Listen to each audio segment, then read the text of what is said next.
Hello everyone, this is the Southern Hellenist. I am back with another video. So in today's video, I'm going to be talking about miasma or ritual impurity in this video.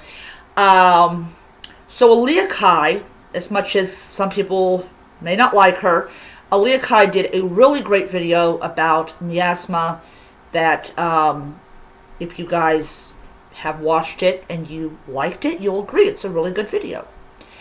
So, before I begin, I want to say I'm going to be talking about I'm going to be using some gross words. So if you're like skittish about this stuff, you don't have to watch the video, but it helps better understand things.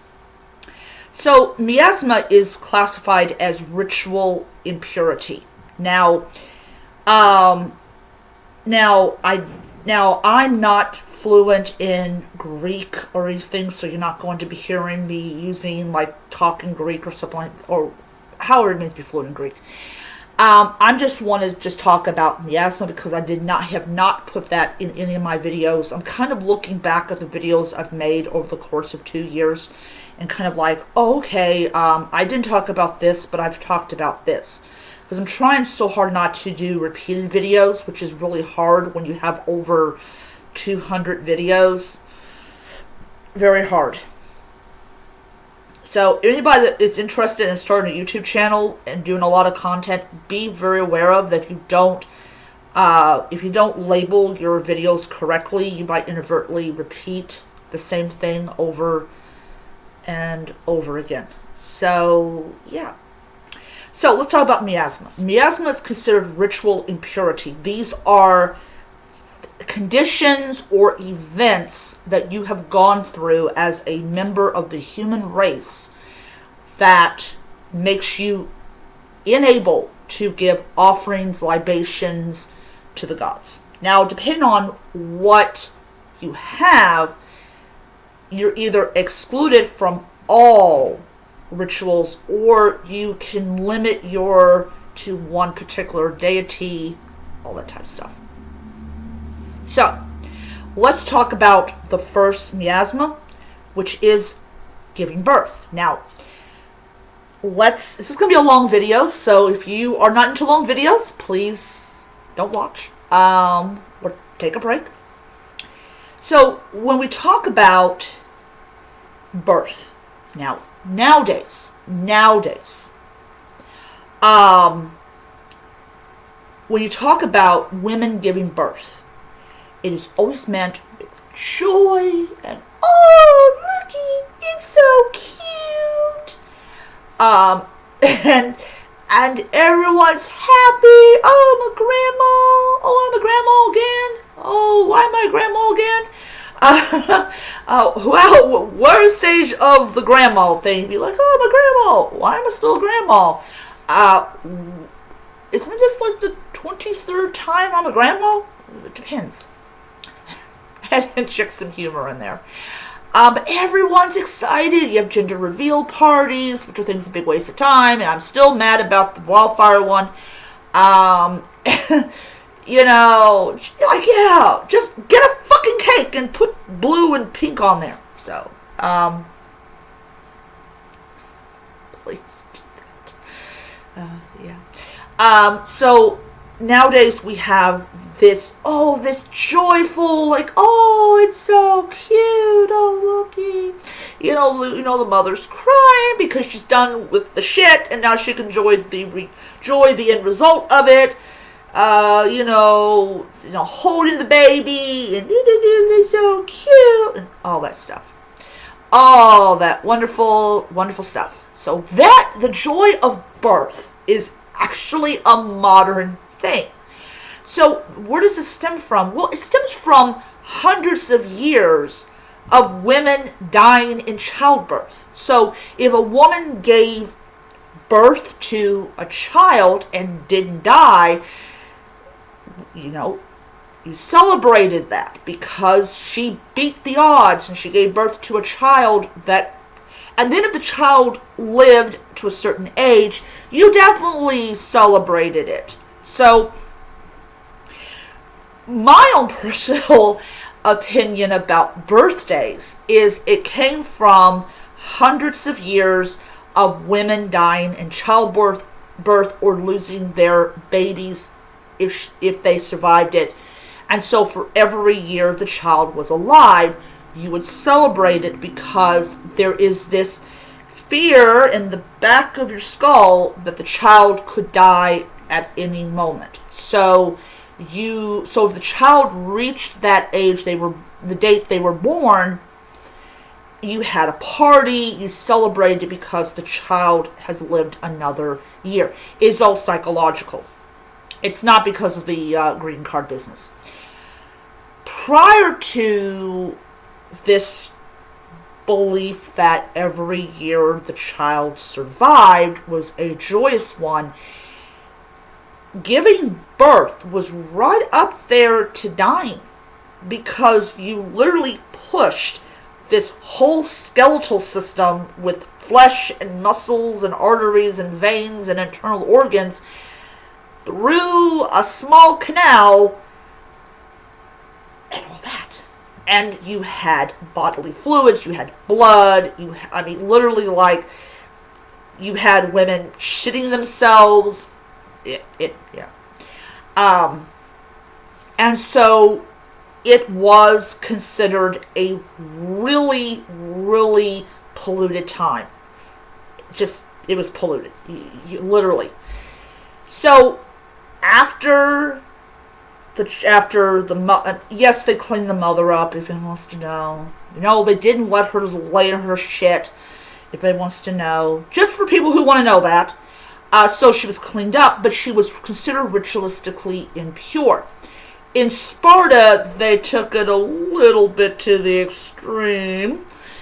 They would, I think, wait 5 days? I might be wrong. Might be 6 days. I don't know. I don't have the information because my phone is dead. And basically the child would be brought to the elders, and if the child was deemed to be healthy, the child was allowed to live. If not, they took to the old place where you practice infanticide. Infanticide was very common in ancient Greece, maybe ancient Rome, I don't know. But there's a lot of cultures that practice it, and one of the benefits of one of the very few benefits of Christianity was we put a stop to that, along with human sacrifice. That was a good thing. And of course, Islam. The only good thing, only one good thing about Islam was that they also outlawed infanticide as well. They classified it as murder, plain and simple. So the child was impure, and the mother was impure, and I believe they did a ritual where I don't know the full ritual or full information on that, but once the child and mother were pure again, she was able to take part in the selected festivals for women and all that type of stuff. But still, you did not celebrate the day that your child came into the world, because your child arrived in the world polluted. Another miasma, murder. The taking of human life.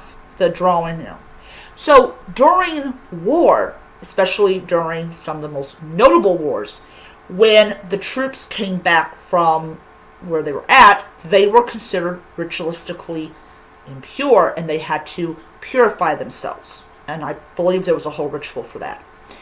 And of course they left votive offerings and other shit and stuff like that.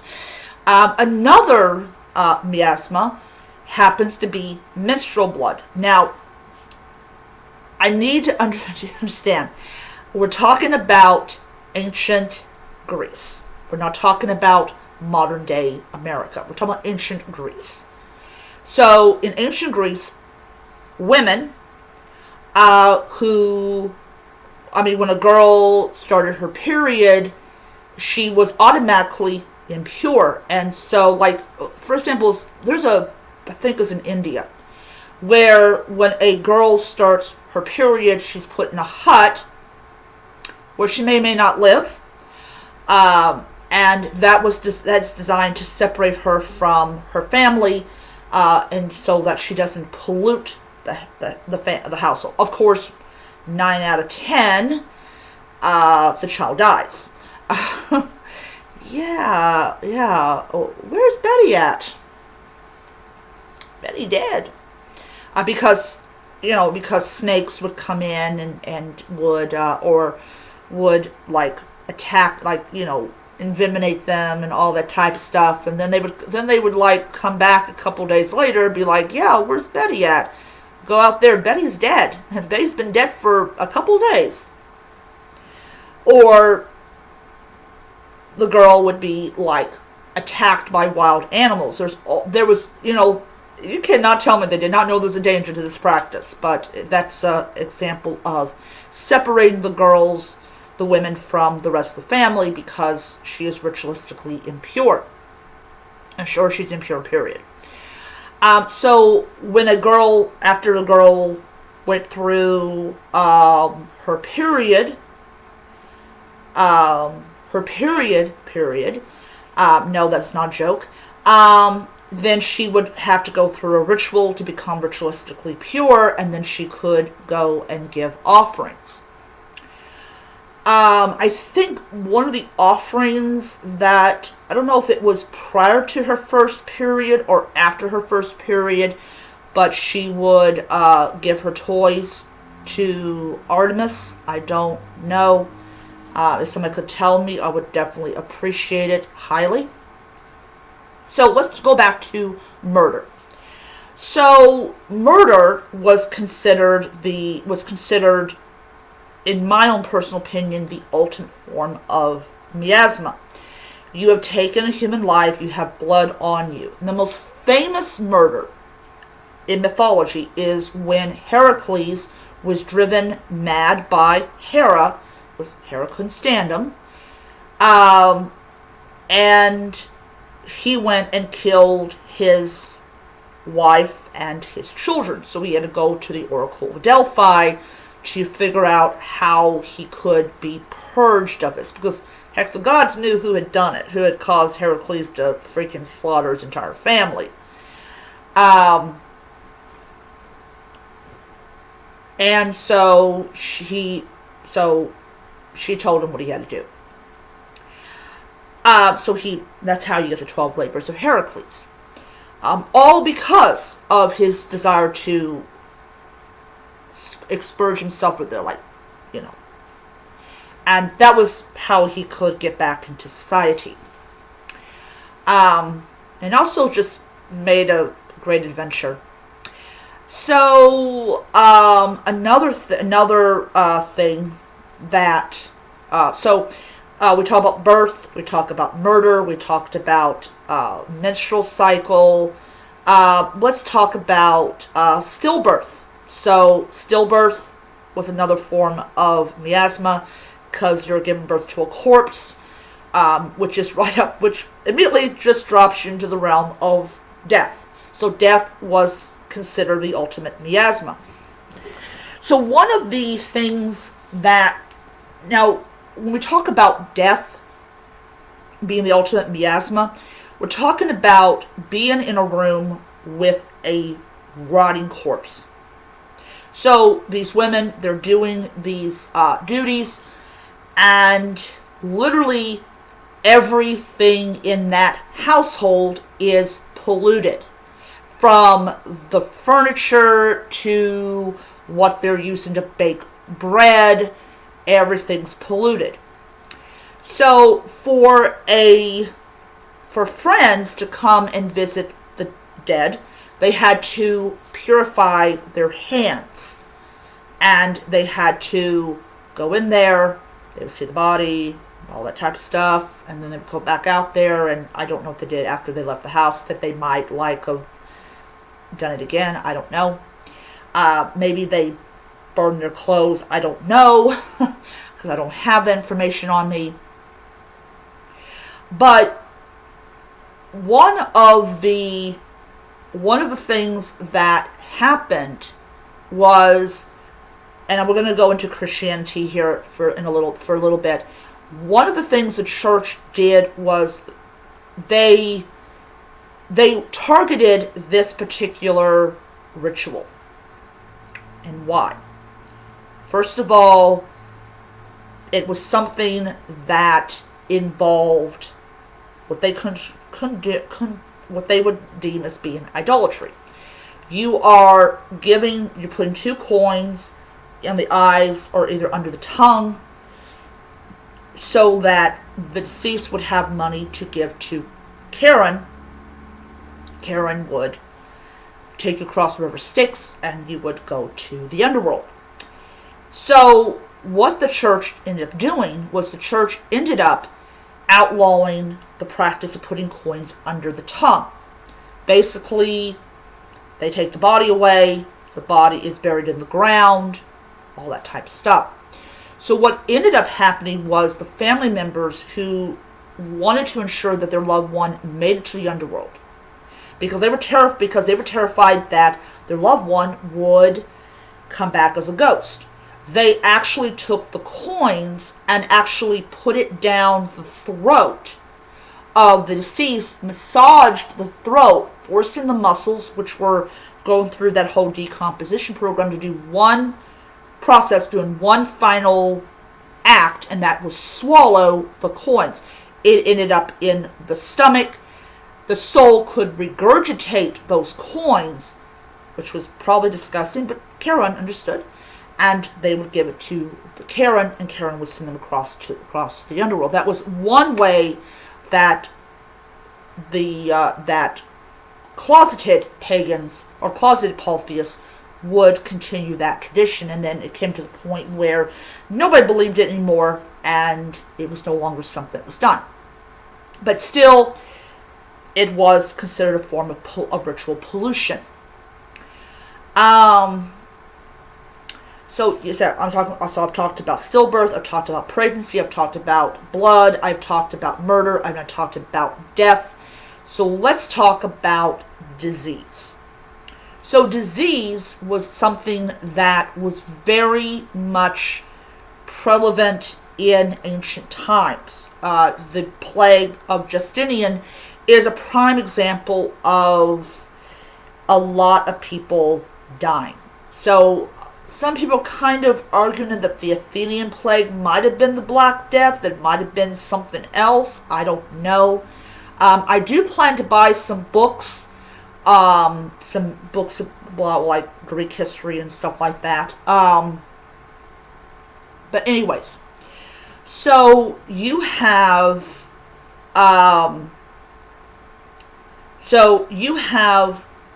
disease, plague, things like that. And so the only temple that you could go to, also because you need medical help, is the temple of Asclepios. And these were places that sick people went to. People that could not even enter the temple grounds or even whatever, because they had a disease. So they would go to the temple of Asclepios to get healed.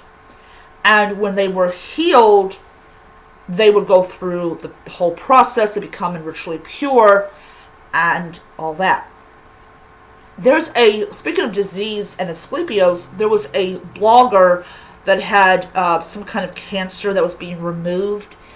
And she has a friend in Greece that she mailed, or either she mailed or her friend went somewhere, got a replica of that organ made, and then she went to the remains of the temple of Asclepios and buried the votive offering in the ground, or it might have been somewhere close or whatever. And so that was her way of thanking Asclepios for healing her and and all that type, or getting rid of that diseased organ or diseased part. But there was a lot of things that were considered to be miasma. Now, probably the one next to the legend of Heracles that we really consider to be miasma would be sexual intercourse, including consensual and non-consensual sexual intercourse. So, when we talk about consensual sexual intercourse, it would be me meeting a guy, really wanting him, and we go back to our apartment and have sex and all that type of stuff. I'm now ritually impure, so I have to purify myself after the act in order to give an offering to the gods. Now, this one, there's some debate about if it was consensual or non-consensual. Don't know. But it ended up the same way. So we talk about Medusa. She is, in one story, she consensually defiled Athena's temple, which means she got her rightful punishment. But then there's one where she was raped by Poseidon, and Athena wasn't mad at him because, hey, I'm an Olympian, I'm in the big boys tent, so I'm going to punish her. So Athena turned Medusa into to a Gorgon, where she went with her sisters. So sexual intercourse is considered miasma. This is why a lot of Hellenists will not have their altars in their bedrooms. I have mine in my bedroom out of necessity because my brother has turned every inch of the living room into his domain. This is my domain. Yeah. But yeah. So, anytime that you have sexual relations, you have to go through a ritual to become pure. And if you are raped, you definitely have to go through the ritual to be pure, along with psychological counseling and all that type of stuff. So, getting away from the ancient Greeks and what they viewed as miasma, does modern day society view these acts the same way? No, they don't. They do punish people who commit murder or voluntary manslaughter. They kind of iffy on the involuntary one. Involuntary means that you did not set out to do it. But shit happened and the person in front of you ended up dead. But people are more kind of lenient towards involuntary because you didn't set out to do it. So when we talk about things like birth, it's always this, oh, it's so cute time. Stillbirth, they're now turned the whole industry, which is therapeutic. So like giving birth, stillbirth, death. Death rituals are a lot different now than they were over 2,000 years ago. Definitely sexual intercourse. Now, sexual intercourse is very different as far as purifying yourself, because most people will naturally go and take a shower or a bath because of the fluids that are left behind. It also just makes them feel better when they're clean after this particular act. And it is just something that is definitely a holdover, I believe, from ancient times where women and men both take showers. Sometimes they have sex again. And then, of course, it defeats the whole purpose of getting clean. But that's them. But for me as a Hellenist, I go and when I'm on my period, I will not approach the gods. Now, sometimes I inadvertently do, and that's because I just feel like that I need to pour an offering. But most part, I do try my best to avoid their altars or all that. Now, the one shrine that I will go to, even though I'm on my period, is the shrine to Hestia, because I'm still giving an offering to her and everything. But I will not light incense, or I will not light her candle. I'll just leave a offering to her and everything. But prior to that, I will wash my hands, so my hands are pure and clean, and then I will give the offering and everything. But heck, I don't even light my candles, my blue and yellow candles, because that's on the altar. But yeah, so I just wanted to talk about that and everything. If I've missed anything, I'm truly sorry. I have very, very limited resources on these topics. I am going to be talking about, I think I did one on slavery a couple of months ago. I will be doing a video on women's rights in ancient Greece. It'll probably be a short video, because we really pretty much know how the Greeks viewed women. But yeah. So I'll see you guys around. Until next time, may the gods bless you. Bye.